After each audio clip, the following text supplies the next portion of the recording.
Hey guys, welcome naman sa panibago nating vlog ngayong araw na ito, kung saan ay kukuha tayo ngayong araw, ang dilim dito, kukuha tayo ngayong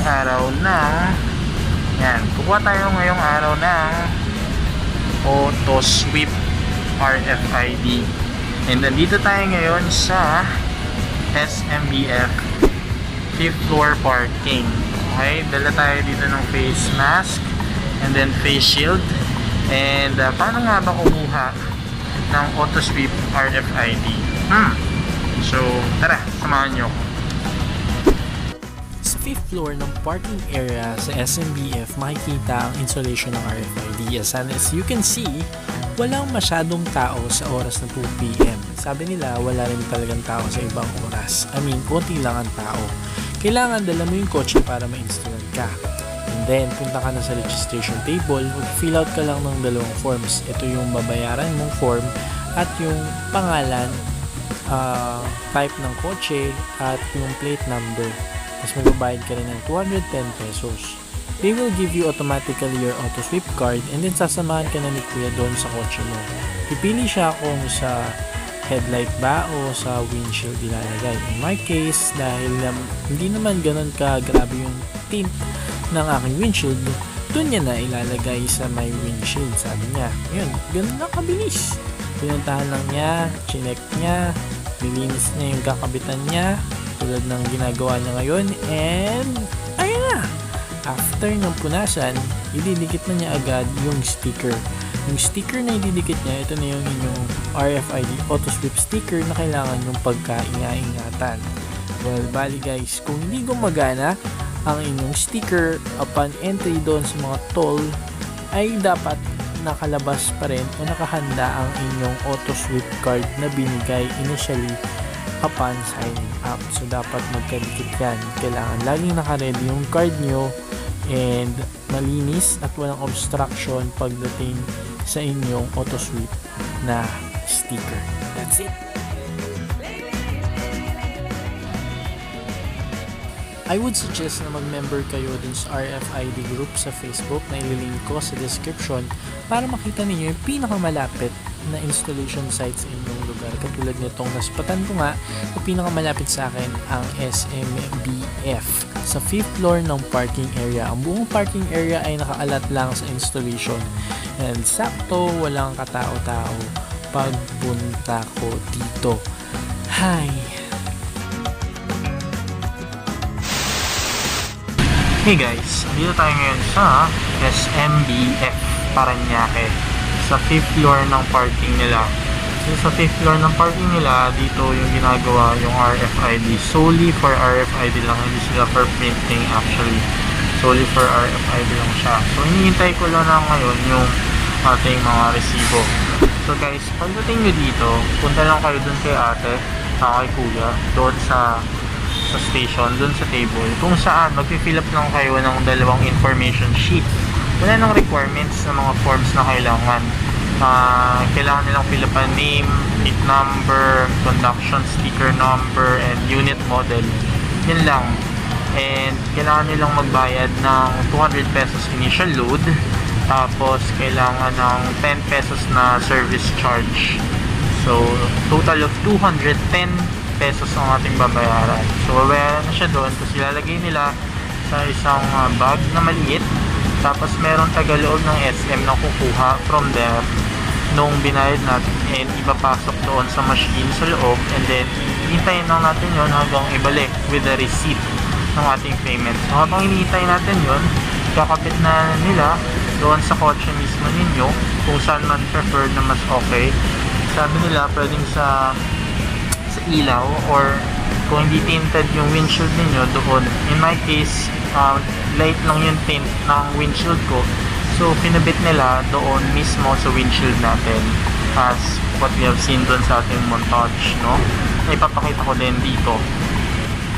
Pagka natin dyan. So ayan, mabilis lang kinabit ni kuya. Sabi ni kuya, i-include pa daw nila yan sa program nila, yung mga plate number ko, yung unit model, ganyan, bago pa maging activate yung yung card mo. O Oo, tapos bibigyan nila yung card. Binigyan nila ng card. Ito yung ginagamit naman kapag in case na hindi gumana yung RFID ninyo, gagamit kayo ng card. Yun yung itatap ninyo. Sobrang bilis. Pagdating ko, nilagay na agad. Sobrang sulit ng oras dito sa SMBF Paranaque. So, punta na kayo guys. Napakadali ng puntahan to. Napakadaling makita at walang katao-tao. Tara na. So guys, sabi ni Kuya, sobrang madilim. Sabi ni Kuya, pwede daw dito sa windshield. Dito, o kaya dito. Ay, windshield. Dito sa ilaw ay sa windshield. That is, kinabit na dito sa ating ilaw. Pakita ko sa inyo ng kanyang pagkabit. Nakita naman sa video kanina, no? And sobrang madali lang niyang kinabit. Ang bilis lang niyang in-stick. Ito. Yan. Yan siya. Napakadali lang niyang ikabit. Mabilis lang niyang nakabit. Sobrang buti na lang hindi ako kumuha before dun sa mga mahabang pila. Kasi tingnan nyo. Yun, walang katao-tao dito sa SMBF. Bali, babalik pa ako. Second round. Titignan natin kung ganito pa rin. Pero siguro sa ibang araw na kasi nakakapagod. Ang traffic kaya. Hindi, kasi may isa pa tayong kotse na lalagyan ng Autosweep. So, yan. So yun, magagamit na natin siya. Sabi ni Kuya, pwede daw siyang loadan sa bayad center, GCash, or online transfers ng mga bank. So yun, sana mabilis lang. Kasi may mga naririnig ako na hindi daw real time yung pagpasok ng load. So sana mabilis lang para hindi tayo ma-hassle, no? Sa susunod nating mga travels. So ang Autosweep guys, if I'm not mistaken, kinikater niya ang SLEX Skyway yata. Parang something. Pero basta pinaka-main niya is SLEX. Ngayon, meron na akong nabili sa marketplace sa Facebook na stick it yourself dati na mga Easytrip. Okay guys, dalawa yan. Kinuha natin ngayon ay Autosweep. And then, nakuha ko na before ang Easytrip. Ang Autosweep ay para sa SLEX. Ang Easytrip RFID ay para naman sa NLEX. Guys, magkaiba yun ha. Magkaiba yun. Ilalagay ko dito yung mga pwedeng daanan ng Easytrip at Autosweep, no? Para maging aware kayo sa mga maaaring daanan ng mga RFID at mga dapat kunin. And yes, sa mga nagtatanong, dalawa pong RFID ang kailangan ninyong kunin, Easytrip and Autosweep. Okay?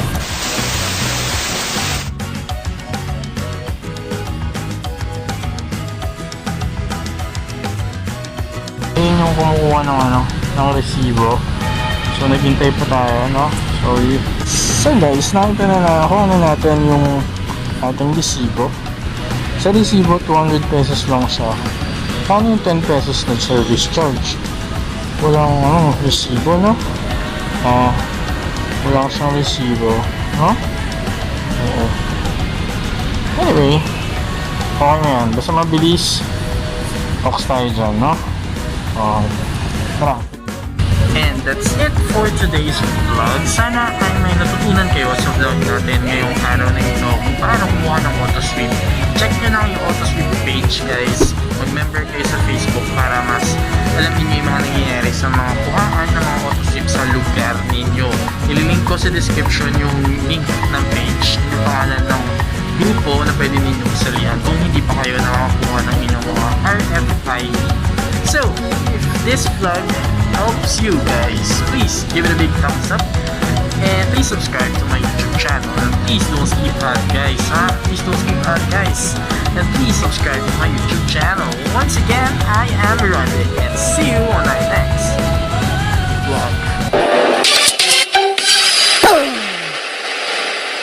Thank you for watching this vlog. For more videos, visit our YouTube playlist and follow our Instagram, Lyka, and business Facebook page for more.